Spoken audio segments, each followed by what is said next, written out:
Of God for us this morning in Acts chapter 11. Acts 11 verses 19 to 30.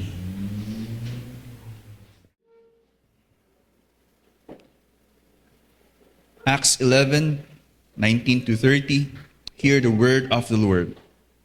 Now those who were scattered because of the persecution that arose over Stephen traveled as far as Phoenicia and Cyprus and Antioch, is speaking the word to no one except Jews.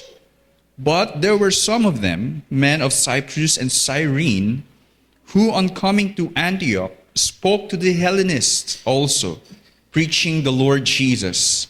And the hand of the Lord was with them, and a great number who believed turned to the Lord.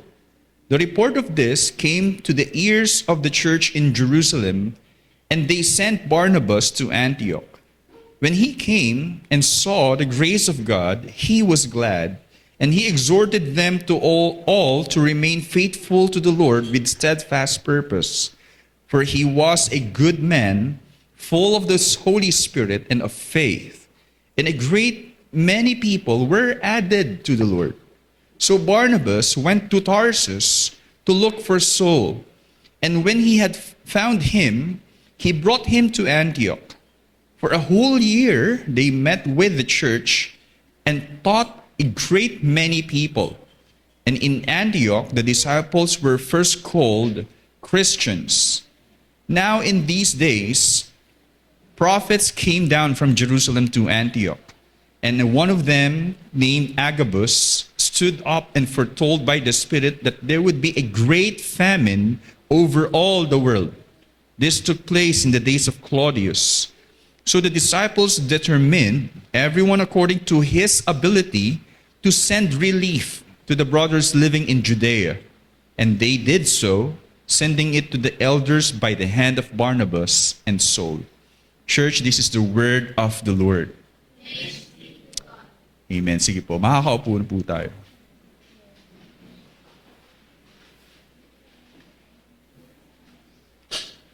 Sa isa pong nobela or novel na naisulat ni Alexander Dumas noong 1844, sinabi ng tatlong karakter sa istorya na sina Athos, Porthos, at Aramis.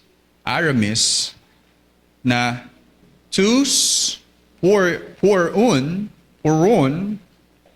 pour tous. In French po yun I don't know how to pronounce. Pero sabi, again, tous pour un pour tous. Ayan. Nakuha niyo na po? Anong ibig sabihin? Mukhang alam niyo na. O kaya'y, all for one, one for all. Sino po kayong tatlong karakter na yun? Ito ang tanyag na motto ng kilalang The Three Musketeers. I don't know yung mga bata ngayon, alam niyo ba yung story na yun? May mga cartoons pa nga na gumawa nun That's just Stooges.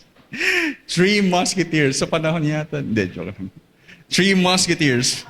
Patungkol po ito sa camaraderie, yung friendship, dedication to each one, and loyalty. That's what this motto is saying. Doon nga po sa napodon ko, parang bago sila lumaban, yung musketeers are like soldiers in wearing a musket na tinatawag. So sila yung mga ganong soldiers. Pag sila ilalaban, kilala itong karakter na to, sasabi nila, one for one, one for all. Ang pagsulong ng ebanghelyo sa ating teksto ay hindi lang isang tala na ni-record ni Lucas kung paano nangyari ang plano ng Diyos. Binibigyan ba niya ito ng testimonya sa mga nakakabasa? Then this is what happened in the advancement of the gospel. It's not simply about recording the event, kundi naghahatid ng mensahe ng pakikipag-isa at pagtutulungan ng bawat disipulo sa pagsulong nito. Dito po sa ating text natin ngayon in particular, Yes, Luke narrated to us this event in Antioch, not only for the sake na malaman natin umabot na sa, sabi nga rito, sa Antioch. Right? Getting past, sabi, the disciples, apostles and brothers, those who were scattered because of the persecution, umabot sa Phoenicia. For example, ito po yung Judea, di ba? Some kind of Samaria, andito po yung Phoenicia.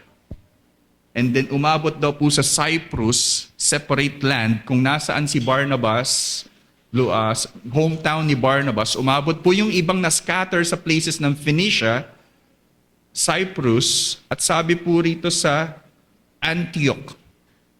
Tarsus, nandito si Saul. Kaya I don't know kung tama ba yung distansya, pero yun po yung mga parte.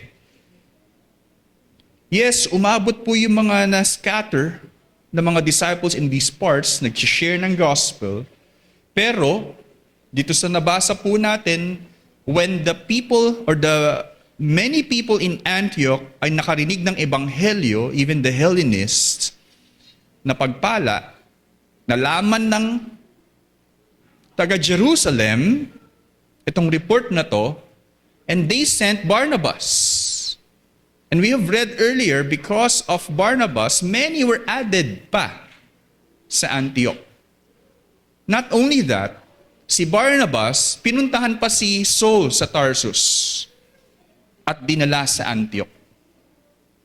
Yung caliber of teaching na meron si Saul na kinailangan sa perspective ni Barnabas, kailangan ko tong taong to, join me in Antioch.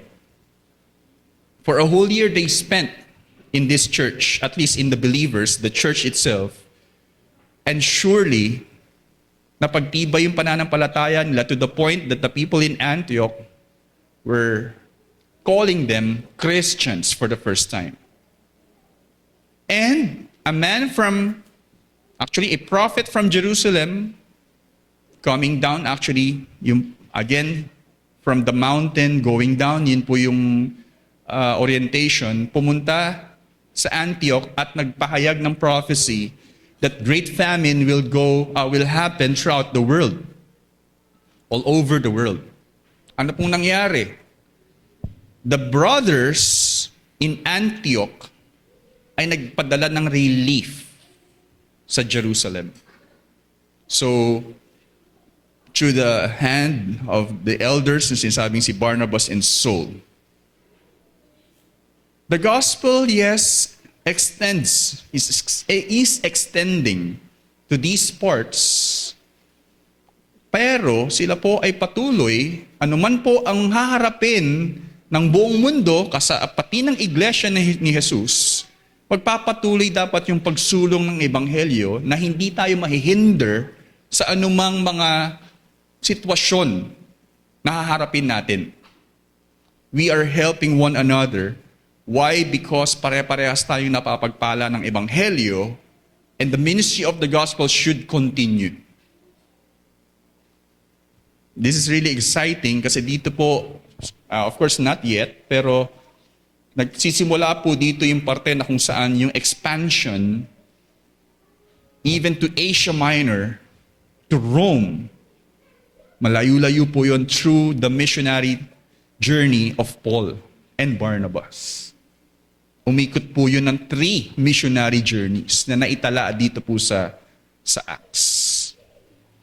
So, the point is, Luke at least is recording these events to tell us na ang bawat mga mananampalataya sa bawat lugar na in-establish ng Diyos ay dapat magpatuloy by helping one another in this one mission to proclaim the gospel to the ends of the earth. Ayan po. Ang mensahe ng salita ng Diyos ngayong umaga ay Christians were known like Jesus, who were faithful to giving themselves to one another and to all in need. Ganito po sila nakilala. Christians were known like Jesus, who were faithful to giving themselves to one another and to all in need. Medyo mahaba ba? So stick muna po yung screen so that everyone can write. And I actually not really paraphrase, pero the idea is actually from N.T. Wright na ganito daw po nakilala yung Christians. Specifically yung wordings na faithful to giving one to one another and to all in need.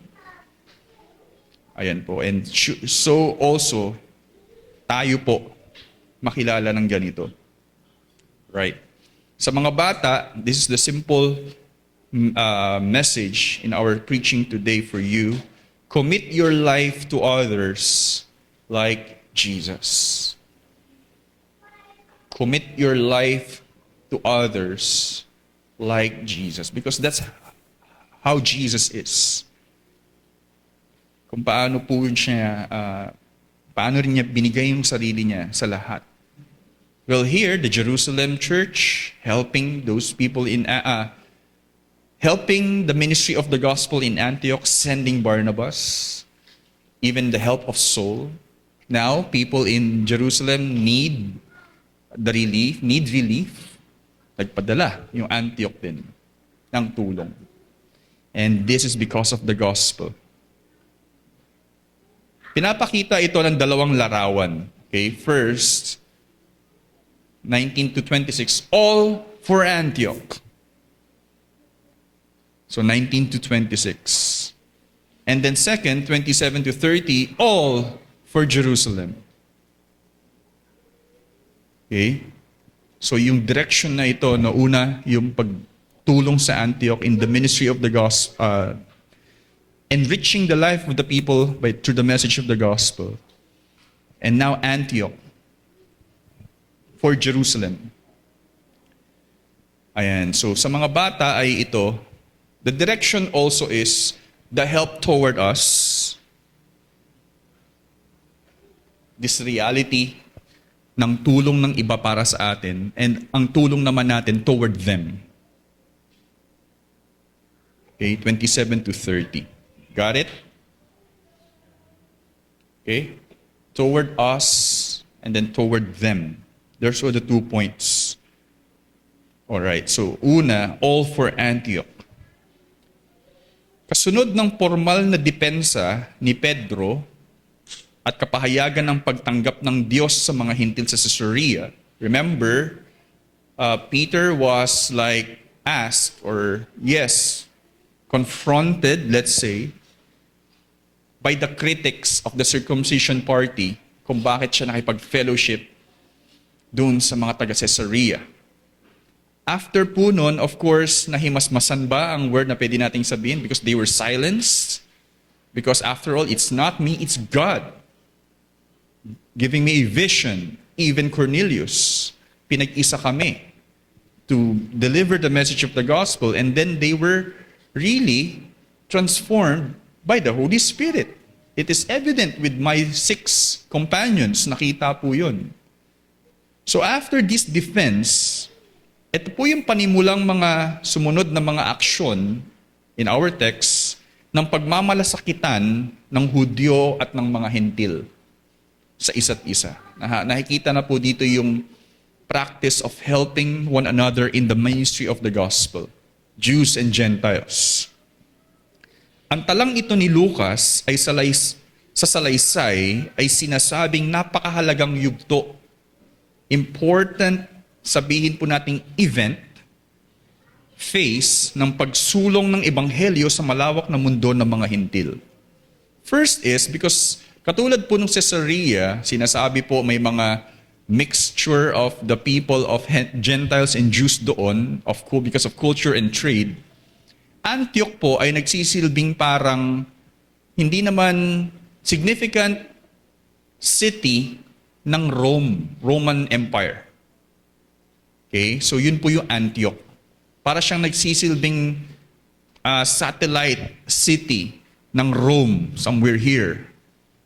That's why yung conversion of the people in Antioch is like a spark ng pagsulong pa ng ebanghelyo moving forward to up to the Roman city of Rome. Isinasalarawan sa parteng ito ang katangi-tanging marka ng kung ano ang pagiging mga Kristiyano. Ayan po. Sa verses 19 to 21, let's read this part.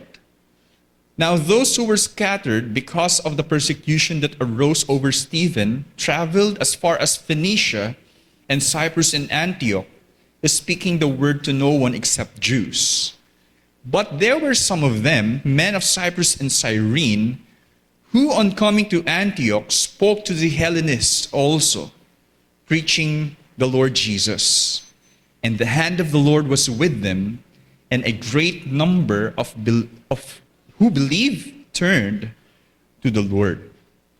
Sabi po rito, base daw po sa persecution na sumiklab kasunod ng pagkamatay ni Stephen, right?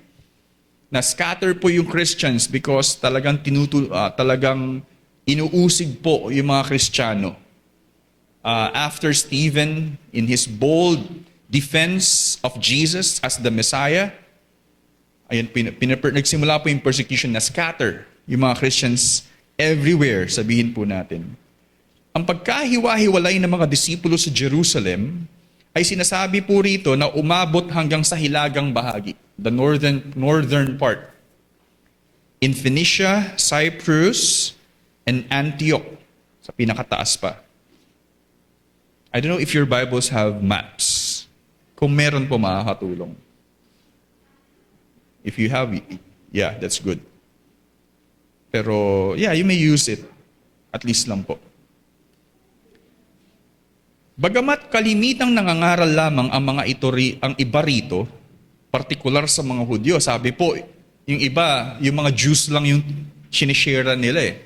Yung ibang mga taga-Cyprus, sabi po rito, and Cyrene, nangaral naman po sa mga Hellenist. This is not the similar Hellenist na sinasabing na ginamit na description in the previous chapters, pero the term Hellenist here ay yung hindi mga Jews. Kasi for example, tayo po ay mga Filipinos na masasabi ring kahit papano westernized Filipinos. Hellenized in that sense, Filipinos. Meron namang mga Hellenized Koreans. Mga K-pop, for example. I don't know if they're westernized. Ito mga Hellenist dito, not merely Hellenist Jews. Hellenized Jews. So, they are Hellenists na iba-iba pong mga nasyon din po. Yan po yung nabasa ko sa isang mga pag-aaral. Ayan po, nangaral sila sa mga Griego roon. Yun na po yung pwede nating pagkakilala sa kanila. At sa patuloy na pagkilos ng Diyos, sabi po, maraming mga mananampalataya na sumunod kay Jesus. Not only like, we believe in Jesus, alright, but we will follow Him. Turned to the Lord. So ibig pong sabihin, talagang naging parte sila, sabihin po natin ng grupo ng mga mananampalataya. Naging isa sila, which we can say they are like, na-establish yung church bilang magkakasama po sila roon. Sunod na nangyari, basahin po natin verse 22 to 24. The report of this came to the ears of the church in Jerusalem, and they sent Barnabas to Antioch. Lumitaw po uli dito si Barnabas. Medyo sa chapter 8, I think, or hindi, malayo-layo pa eh. Anyway, so si Barnabas lumitaw po rito, no? When he came sa Antioch and saw the grace of God, he was glad, and he exhorted them all to remain faithful to the Lord with steadfast purpose, for he was a good man, these qualities emphasized again by Luke, full of the Spirit and of faith. What's the result? And great many people were added to the Lord. Sa pagkakataong ito, ganap na nalugod ang kawan sa Jerusalem kung saan para mapagtibay ng husto ang mga mananampalataya sa Antioch, narinig nila, they were glad, and they affirmed, tunay nga, na tinatawag na ng Diyos ang mga Hindil. Nagpadala po sila ng tapat at maaasahang representante na si Barnabas. That's how I can describe him. Alam niyo po yun, yung parang pag nagpadala ka ng isang representative ng Tagalipa, tutulungan yung taga Batangas City, talagang wala kang question about that man. Nai-represent niya hindi yung church, si Jesus to the people. Significant po yung mga ginagamit ng Diyos . Hindi matawaran ni Barnabas ang tunay na pagkilos ng Diyos sa mga taga-Antioch na siya ay nagalak, he was glad, sa grasyang nagbago ng gusto sa marami. He himself actually was humbled. Kasi nung nakita po niya, katulad po ng mga 6 companions ni Peter, di ba, para nakita nila yung the Holy Spirit really filled those people in Caesarea, the household of Cornelius, the friends of Cornelius, na-testify po talaga na talagang the Holy Spirit is among the Gentiles. Barnabas himself experienced that also nung nakita niya kung paano nagre-respond yung mga taga-Antioch. Ano pong ang nangyari after that? Bukod sa pagpapatibay ni Barnabas, he exhorted them, right? And then many were added because of how Barnabas ministered to the people. Bukod sa pagpapatibay ni Barnabas ng pagsunod sa Panginoon ng mga taga-Antioch, ang ginawa pa nito, verse 26 to 27, and when he had found, so Barnabas went to Tarsus, ba't ako nasa 26? 25. So Barnabas went to Tarsus to look for Saul. And when he had found him, hindi niya po tinext hinanap po niya kung nasaan talaga. Wala rin pong locator kung nasaan si Saul. When he had found him, he brought him to Antioch. For a whole year, they met with the church and taught a great many people. And in Antioch, the disciples were first called Christians. Sabi nga po, ito yung unang established church. Unang established Gentile church. Nasa Quizbee po yan. So pag may Quizbee tayo sa Christmas, yan po yung sagot. Anyway, so tumungo pa si Barnabas sa paghahanap kay Saul sa Tarsus para pagtibayin pa ng gusto ang pananampalataya at kaunawaan ng mga taga-Antioch. Do you think okay na yung pag-share ng gospel? Basta every Sunday, you hear the word of God. That's it.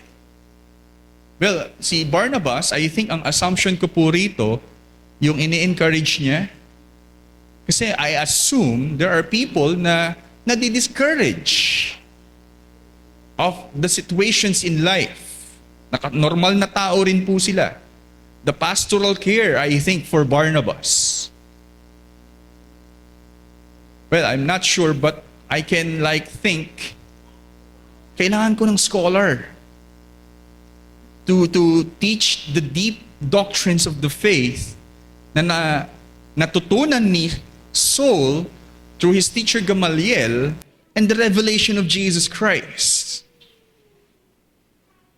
Being an expert of the law also, well, hinanap po niya si Saul sa Tarsus, kung nasaan po napunta si Saul. Kung babalikan po natin, napunta po rin si Saul. Right? May mga gustong pumatay sa kanya.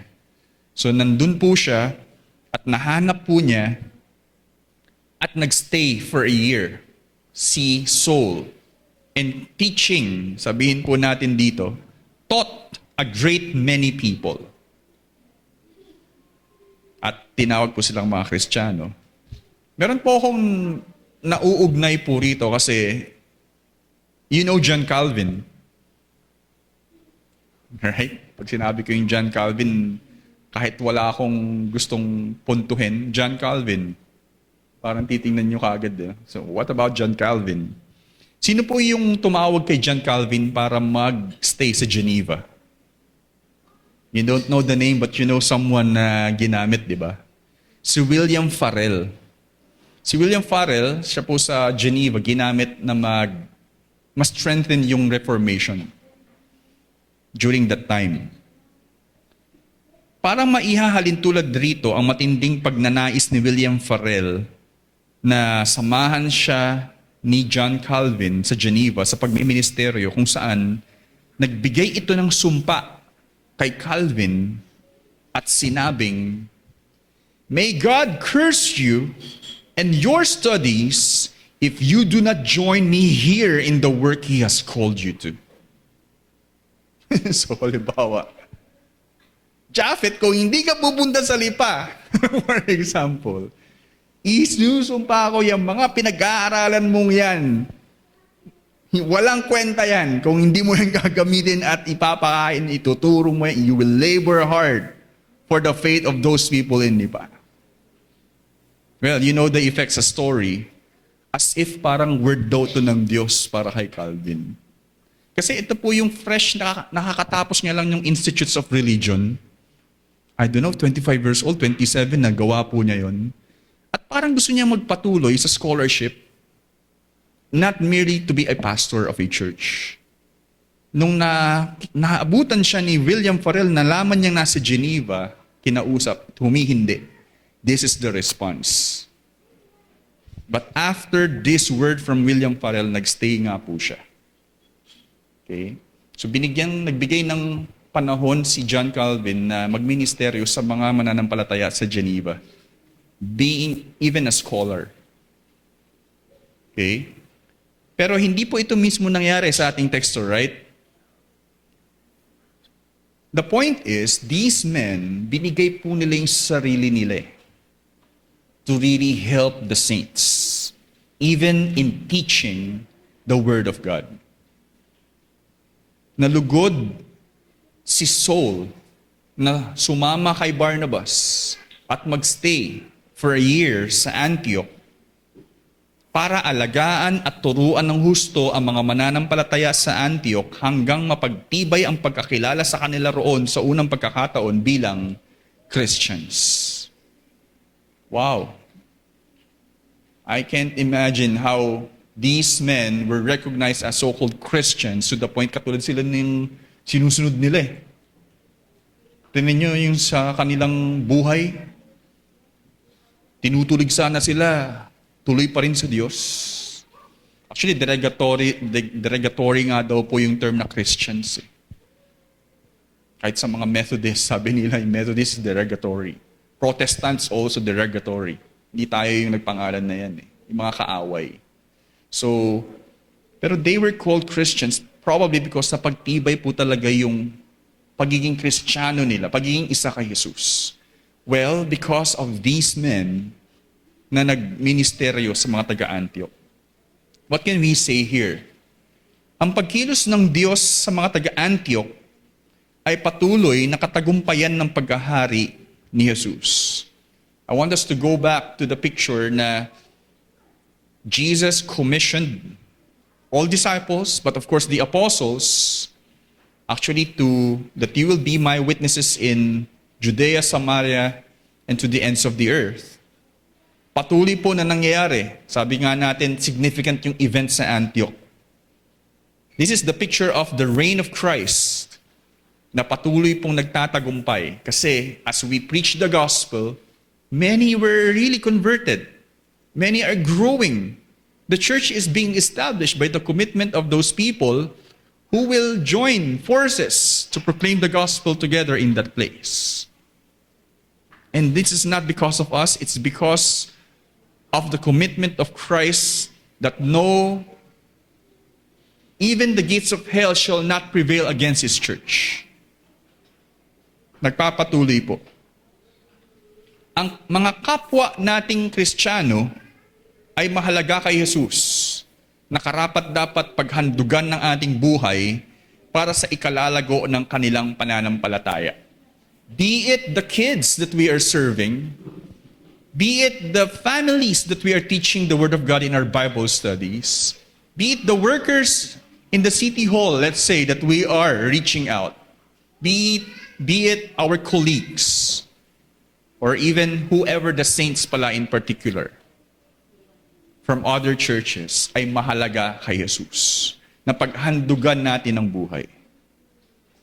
Kailangan ni Jesus ng mga tapat na disipulo na may kagalakan sa paglilingkod, dulot ng pagkapuspos ng banal na spirito like Barnabas, at pagkapuspos ng salita ng Diyos marahil ni Saul. Kaya gaya ng kawan sa Jerusalem, collectively, Jerusalem sent Barnabas. Pero hindi lang si Barnabas yun kasama yung church na nagmamalasakit sa Antioch. Si Barnabas din at si Saul, kagaya po nila, ibigay mo rin ang iyong sarili sa pagdilingkod na maibahagi ng husto ang salita ng Diyos sa iba nating mga kapatiran at magtiyagang palaguin ang kanilang pananampalataya kay Jesus. Magtiyagang palaguin ang kanilang pananampalataya kay Jesus. In the Great Commission, ano po yung mga elemento roon? Go.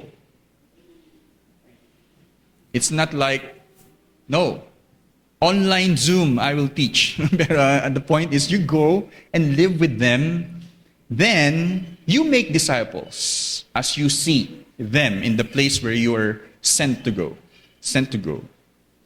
Baptizing them in the name of the Father and of the Son and of the Holy Spirit. What's the hardest part? Teaching them to obey everything that I have commanded you. And I will be with you to the ends of the earth. Well, kaya nga po ang punto natin, magtiyagang palaguin. Hindi po sa isang pagtuturon sa Bible study, transformed na yan Well, after a series, by the grace of God, it's a wonder na may nagbabago sa tinuturuan namin. After a series of traveling to places, ikaw din nababago. After a series of struggles in every way, nakakapagturo ka pa rin. By the grace of God, we are able to do this because He wants to accomplish His will to transform these people through your life. Through the offering of your life to the Lord so that they will learn. It's a holy privilege. Ika nga ng dating NCAA basketball coach, hindi ko po siya kilala, may nakita lang ako in my Google searching about finishing well. This coach na si John Wooden, coach po siya ng UCLA, sabi po niya, maybe he's a good coach, pero sabi niya, it's not so important who starts the game, but who finishes it. Because in basketball, may first five sa mga good teams, like for example, Golden State Warriors, during that time, si Kevin Durant, andun, tinalo ng Toronto Raptors. Pero anyway, sino man, may mga sixth man, alam niyo po yun, sa mga may alam sa basketball, yung parang first five may pang-anim Hindi naman pwede anim yung maglalaro sa court. Pero meron dyan later on, few minutes, masasub. Siya yung pang-anim key element para magpatuloy yung game. Pero in the last minutes of the game, hindi kakayanin ng mga first five sometimes That's why may mga roster na pinapasok pang panapos ng laro. The point is, sabi ng coach na ito, it's not so important who starts the game, but who finishes it. Who will really give themselves para manalo sa game. Kaya po, ako may personal motto, huwag ka lang sa umpisa. In business, sinasabi, dapat mahaba yung PC mo. After a few, wala na. Well, that's their mindset. But in the ministry, no, don't be quick to evaluate the things kung ano nangyayari. But see to it, we will be faithful in the little and the big things, parang sinabi ni Pastor James kahapon yun, in our theme, retreat, about faithful. We're called to really be faithful in our ministry. That's all for Antioch, the first point. Now second, all for Jerusalem. Sunod na nangyari, let's read verse 27 to 28. Now in these days, prophets came down from Jerusalem to Antioch, and one of them, named Agabus, stood up and foretold by the Spirit that there would be a great famine all over the world. This took place, may maliit na comment si Luke. This took place in the days of Claudius, the Emperor Claudius. In history, mukhang may nang ganitong nangyari. So the disciples determined, everyone according to his ability, to send relief to the brothers living in Judea, in Jerusalem. And they did so, sending it to the elders by the hand of Barnabas and Saul. Kahit sa panahon ng mga apostol, sabi po rito, no, patuloy na aktibo ang Diyos sa paghirang ng partikular na mga taong taglay ang espesyal na kakayanan mula sa Espiritu Santo, gaya ng propesiya. What I'm trying to say is, prophets in the New Testament, di ba parang sa Old Testament lang may prophets? No. Okay.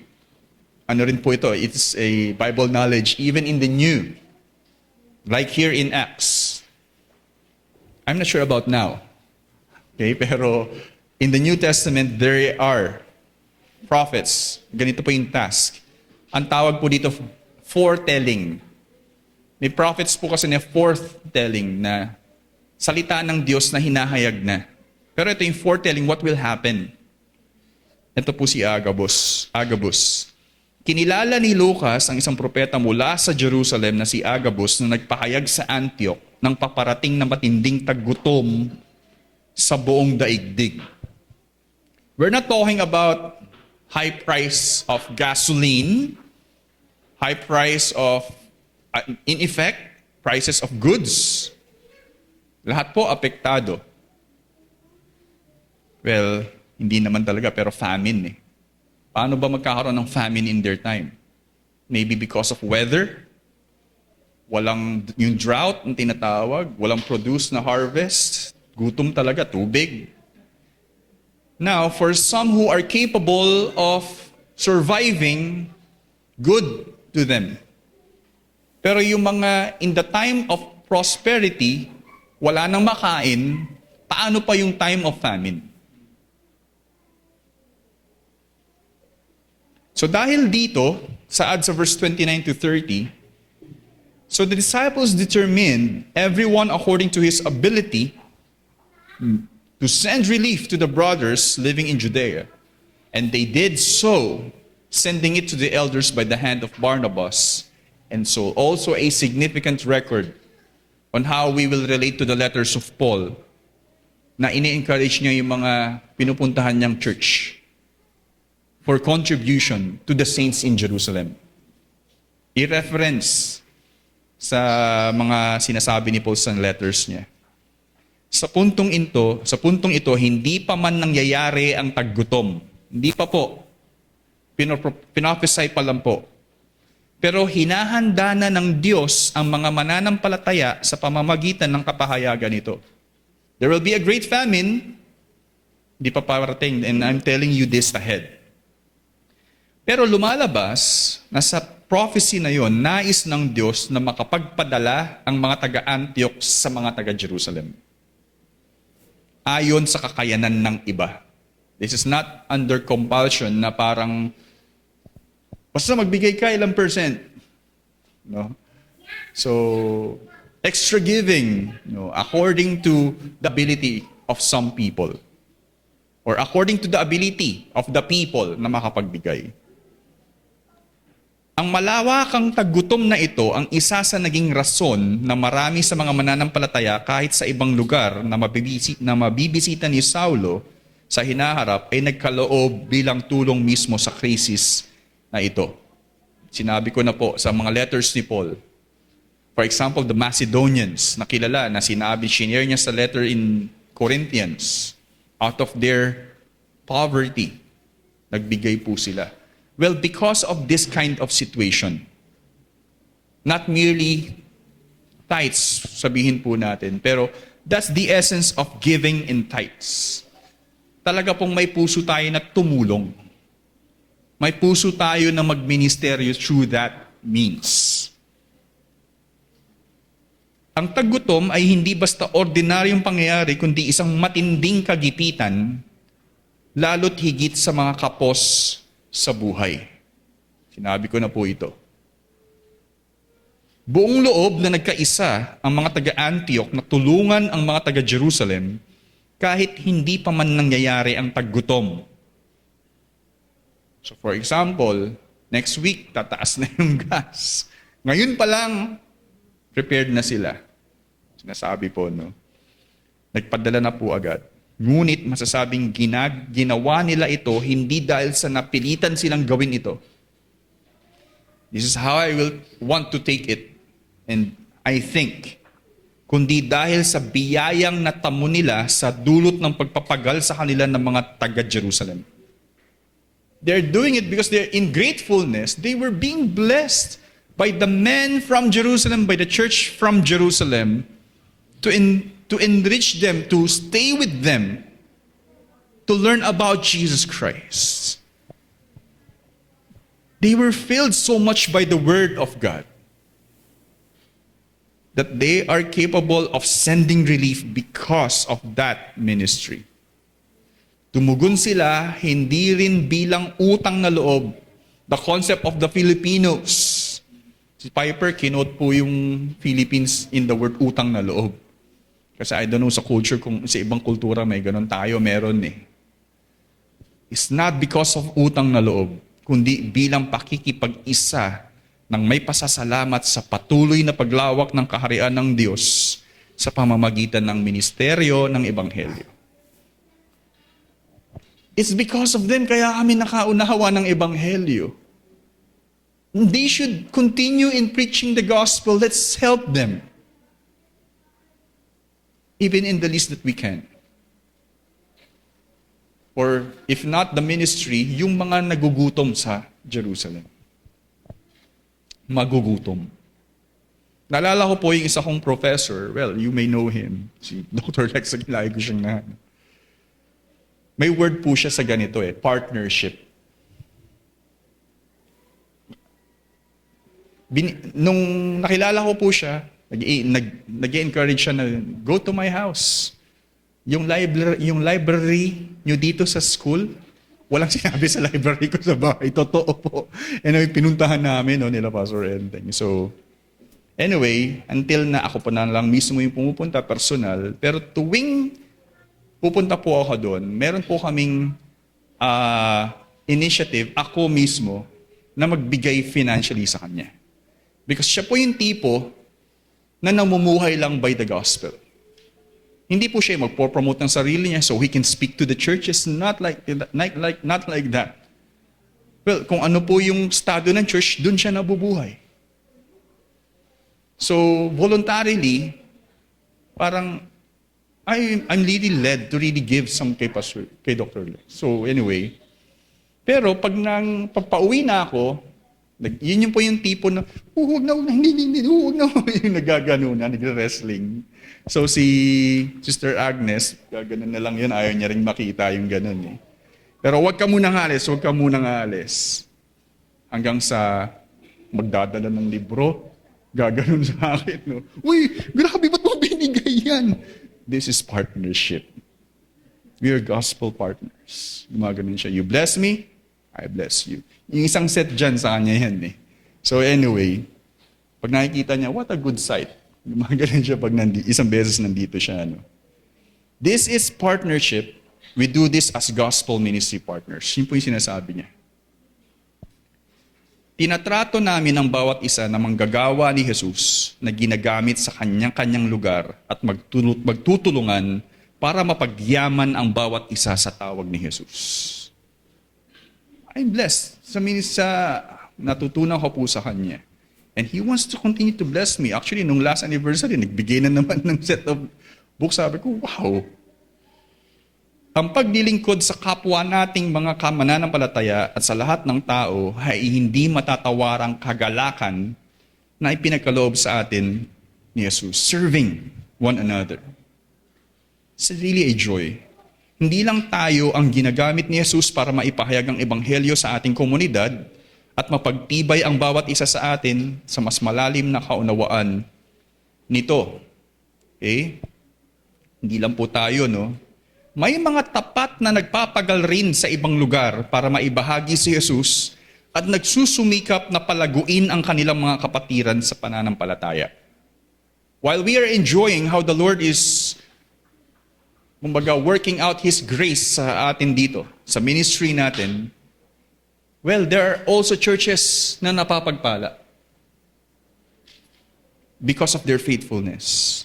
And that's why we should think like this, no? Ang bawat kawan ay iisa kay Jesus. At tinatawag din na mapagpala sa ministeryo ng bawat isa. Don't ever think na hindi natin kailangan ng tulong from other church, especially in learning, even in learning, in training. Don't ever think that they don't need us. Dapat hindi rin po ganun. If they need help, we help.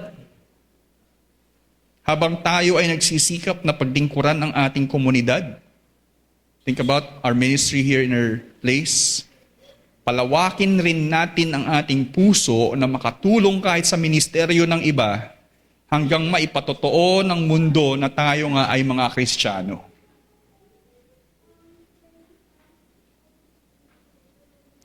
This is how the Lord is growing His church.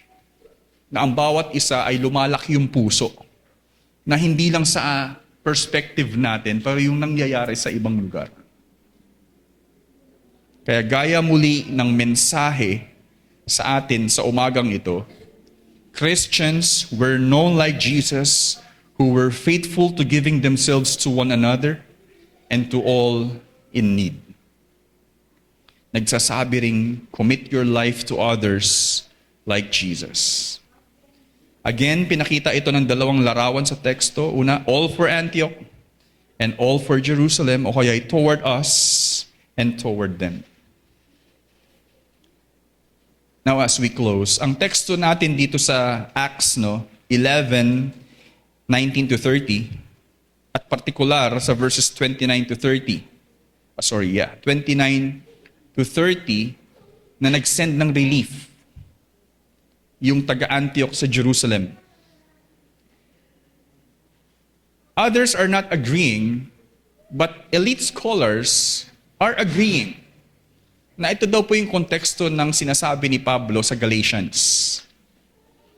Right? Especially Galatians chapter 2, 1 to 10.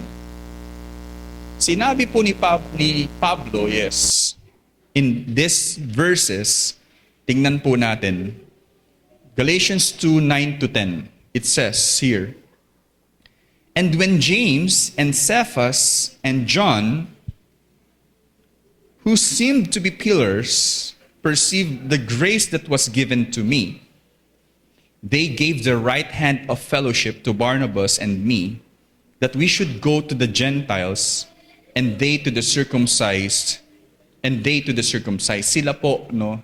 Sila James, Peter, kami yung sa Jews, kayo yung sa Gentiles, yun po yung sinasabi. And then there's this, some kind of insert.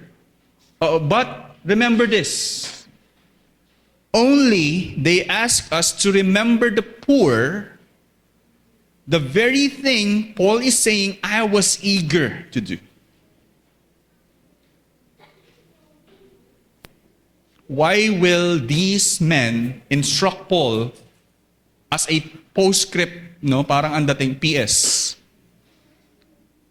Only remember the poor as you go to these places. Well, it's again, it can be the context, it's because of the context na naghihirap na po lalo pa yung mga wala. And Paul is actually asking help na makatulong po roon. Others are positive na sa mga letters ni Paul, nagustuhan yung initiative na yun.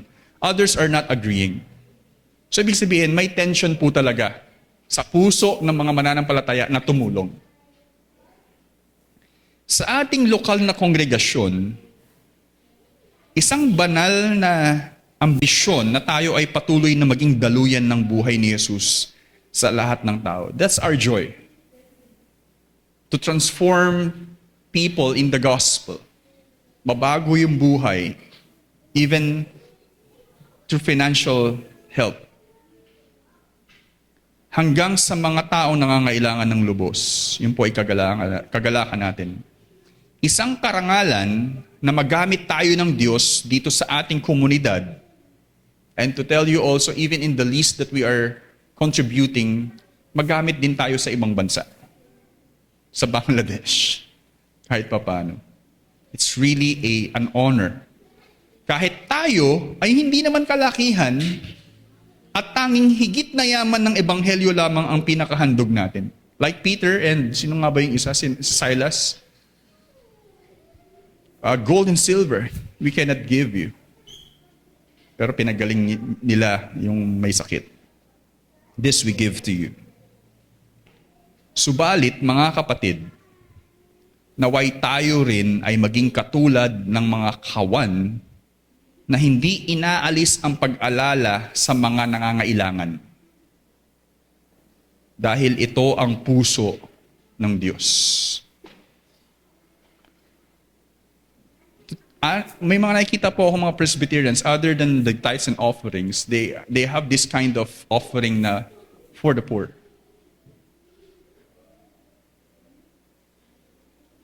And because they are treating this word in the Bible as an instruction talaga ng Diyos. Kaya nga po tayo magandang ma-establish yung tinatawag na mercy ministries. Because there will come a point na maybe we have a good, kumbaga, status financially ngayon. Maybe the next day, hindi. How can we help? And the question is, are we willing to really help those in need? And we should. Because God has a heart na talagang magpatuloy yung buhay ang kapwa natin. That's why ang prayer po natin, palaguin nawa ng Diyos ang bawat isa na magkaroon ng puso gaya niya. Tayo po'y manalangin.